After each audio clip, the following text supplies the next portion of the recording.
বাবর আজম পাকিস্তান ক্রিকেটের অন্যতম স্তম্ভ এবং পাকিস্তান দলের তাকে ভবিষ্যৎ বিরাট কোহলি হিসেবে মনে করা হতো। এমনকি তাকে কিং বাবরও বলা হতো। অথচ এই বাবর আজম আজকে ফর্মহীনতায় ভুগছে এবং সে ফর্মহীনতায় থাকার কারণে তাকে যেভাবে ট্রোল করা হচ্ছে, তাতে বাবর আজম কামব্যাক করার মতন যে একটা মেন্টালিটি, তার শক্ত যে মানসিকতা দরকার, সেই মানসিকতাটা সে তৈরি করতে পারছে না। অর্থাৎ তাকে আমরা ক্রমেই আপসেট করে ফেলছি এবং তাকে ক্রমেই সে যে ফর্মহীনতায় রয়েছে এটাকে আমরা ইতিবাচকভাবে না নিয়ে তাকে সমালোচনা করার মাধ্যমে তার মানসিকতাকে আমরা আরও ভেঙে দিচ্ছি, দুর্বল করে দিচ্ছি। আর এক্ষেত্রে সবথেকে বেশি ভূমিকা রাখছে পাকিস্তানের সাবেক কিছু ক্রিকেটার।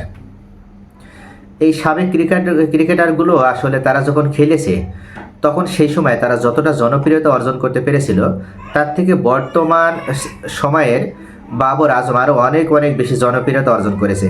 এবং বাবর আজমের এই হাইপ দেখে তারা কোনোভাবেই এটা মেনে নিতে পারছে না, যার কারণে তারা সমালোচনা করছে।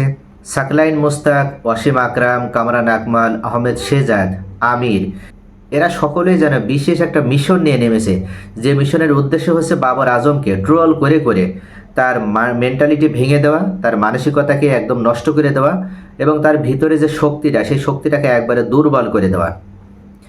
এরা যেন এমন একটা মিশন নিয়ে নেমেছে, যে মিশনের উদ্দেশ্য হচ্ছে বাবর আজম যেন আর কামব্যাক করতে না পারে, অর্থাৎ বাবর আজমের ক্ষতি সাধন করাটাই যেন তাদের মেন উদ্দেশ্য।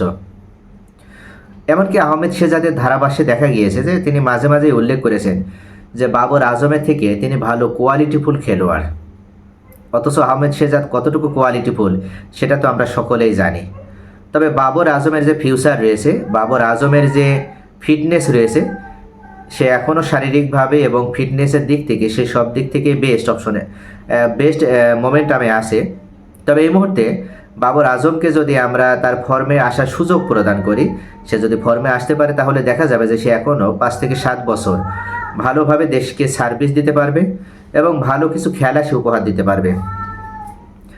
এবং এমন সময় হয়তো আসবে তখন বাবর আজম পাকিস্তানের জন্য সে অবশ্যই এমন কিছু মাইল ফলক তৈরি করবে, যে মাইল ফলক হয়তো বিরাট কোহলির মাইল ফলক সে স্পর্শ করতে না পারলেও খুব একটা কমেও কিন্তু থাকবে না। অর্থাৎ এখনও পর্যন্ত তার যে পারফরমেন্স, সেই পারফরমেন্সের বিচারে বাবর আজমের শক্তিমত্তার দিক থেকে বা বাবর আজমের শক্তি নিয়ে কারোর কিন্তু কোনো ধরনের বিন্দু মাত্র সংশয় নেই যে বাবর আজম আধুনিক ক্রিকেটের জন্য উপযুক্ত নয়। তবে অবশ্যই বাবর আজম একটু সময় নিয়ে ক্রিকেট খেলে, যেটা অনেকের কাছে বিরক্তিকর বিষয়। অর্থাৎ সে প্রথম অবস্থায় খুবই স্লোভাবে খেলা শুরু করে। তাকে যদি এই আধুনিক ক্রিকেটে স্থান করে নিতে হয় এবং ভালো লেভেলে যেতে হয়, তাহলে অবশ্যই তাকে ফার্স্ট পর্যায়ে, অর্থাৎ একটু ফাস্ট হতে হবে।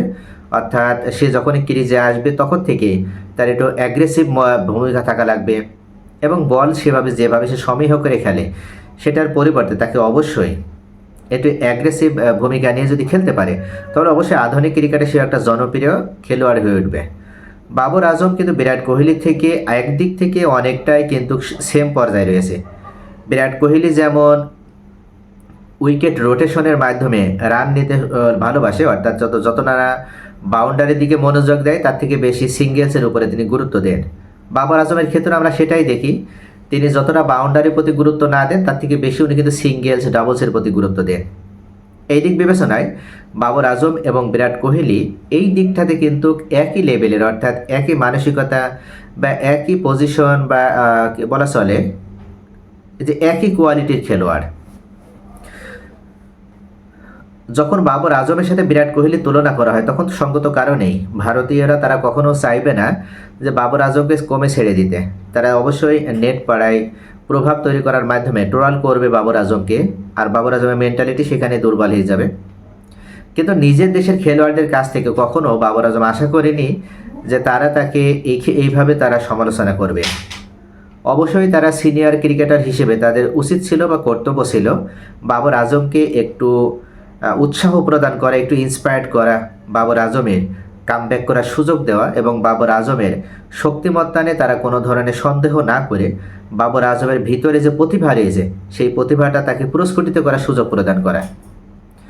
এই দিকটাতে যদি একটু আমরা গুরুত্ব সহকারে, বিশেষ করে আপনার পাকিস্তান খেলোয়াড়রা যদি এই বিষয়টার প্রতি একটু গুরুত্ব দিত, অর্থাৎ তারা যদি দেশের জন্য ভালো চাইতো, তারা কখনো কিন্তু বাবর আজমকে ট্রল না করে বাবর আজমের ভবিষ্যতের কথা চিন্তা করে বা পাকিস্তান ক্রিকেটের কথা চিন্তা করে তারা অবশ্যই বাবর আজমের মতন একজন প্রতিভাবান ক্রিকেটারকে তারা কখনো ট্রল করতো না। তারা চেষ্টা করতো বাবর আজমকে কীভাবে পজিটিভলি এগিয়ে নেওয়া যায়। এমনকি তারা ট্রল করতে করতে বাবর আজমের পরিবার নিয়ে পর্যন্ত তারা ট্রল করে। এটা অবশ্যই কখনো পাকিস্তানের এই ধরনের সিনিয়র ক্রিকেটারদের কাছে মেনে নেওয়া যায় না। আর বিশেষ করে যারা এই সমালোচনাগুলো করছে তারা তো কেমন প্রকৃতি সেটা তো সারা বিশ্ববাসীই জানে। তারা তাদের সময়ে তারা যখন খেলাইছে তারা দেশটাকে পর্যন্ত বিক্রি করে দিত। অর্থাৎ এরা এমনও করেছে যে ফিক্সিংয়ের কারণে তারা জেল পর্যন্ত কেটেছে। যে মোহাম্মদ আমির কিছুদিন আগেই তো সে জেল থেকে বের হলো।